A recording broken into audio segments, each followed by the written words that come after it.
You ever been in a friendship where you feel like you're doing all the work? Oh, yeah, like a one-sided friendship. Yeah, so we're going to talk about one-sided friendships. You ever been in there? Absolutely. I mean, man, I'm not kidding you guys. Taking meds has done wonders. Because when you get wronged, I used to hold on to that stuff, but now it's like, it's glorious because you forget. It doesn't make you, the meds aren't making you, like synthetically not care about things, or is it just like taking the edge off? No, I care about what matters. Mm-hmm. And in the moment when something's happening, sure, I could talk about something recent, but if it's something that happened in the past, something that somebody did or things that that were said that were hurtful, I don't ruminate on them anymore. Therefore, you just forget about they're them. Not part of the core memory. And they don't need to be because it's negative. So in this email that we got, it's exactly about this thing, one-sided friendships here. So if you got some advice and you want to share it, 1-855-BERT-SHOW. Hey, need some advice. My friend and I have been friends for about 13 years. We've had our problems in the past, but moved on. About 6 months ago, she started to date this new guy right after a serious breakup the week before. She made plans to come visit 5 months in advance. She talked about how excited she was all the way up to 2 weeks ago. So 1 week before she was supposed to come, she told me that her boyfriend and her were arguing because he didn't want to come. Okay. I said, you come with the kids and it'll just be us girls. And she said, all right. She's still coming either with or without him is what she said. So I buy all the extra food. Since she's bringing 4 people, buy a birthday present and decorations. Her son's birthday was yesterday. I made frozen meals for dinner, or made some frozen meals, only for her to tell me a few days before that her court date got changed to the middle of the week when she was going to be here, and that her ex must have requested to get it moved up. She writes, I'm no dummy. I've been to court. So I asked if she's still coming up, and she says yes, but now only for a few days. The day before she's supposed to come, she tells me she just can't come with court being moved. I waited a day to confront her about lying to me.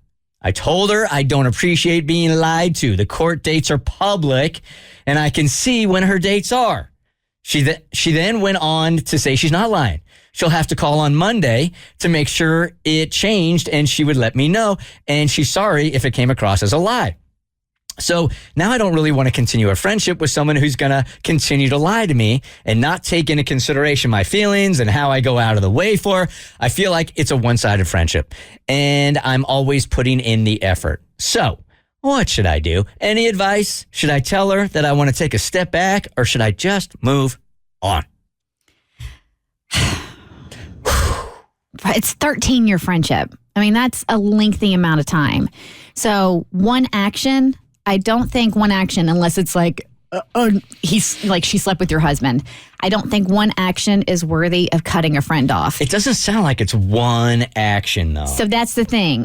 All we're hearing about is this particular court date. So if this is a pattern. So this is a pattern. And when it comes to friendships and people in your lives and who you want to remain in your circle and who you don't, and figure out who's toxic and who's not and all that other stuff. Nobody's perfect. Everybody has flaws. And your closest friends are going to have flaws. Every one of us in here has flaws. So you have to weigh the history with what this friend brings to the table and also their flaws. And if you're going to have a friend, you have to accept them at their best, and you also have to accept them at their worst. So if the worst is starting to outweigh the best, then yes, you should move on. I mean, and the fact that you even checked the court date because you thought she was lying, I think is a huge indicator of what kind of friendship this is. I think it spoke for all of us. In that little inner monologue, you actually did the show in your head. I did. You answered for Mo and me, and you covered it all. But I mean, that makes sense, right? Yes, nothing else I can add to it, yeah. Hey, Gina, good morning. You're on the Bert Show. Hi.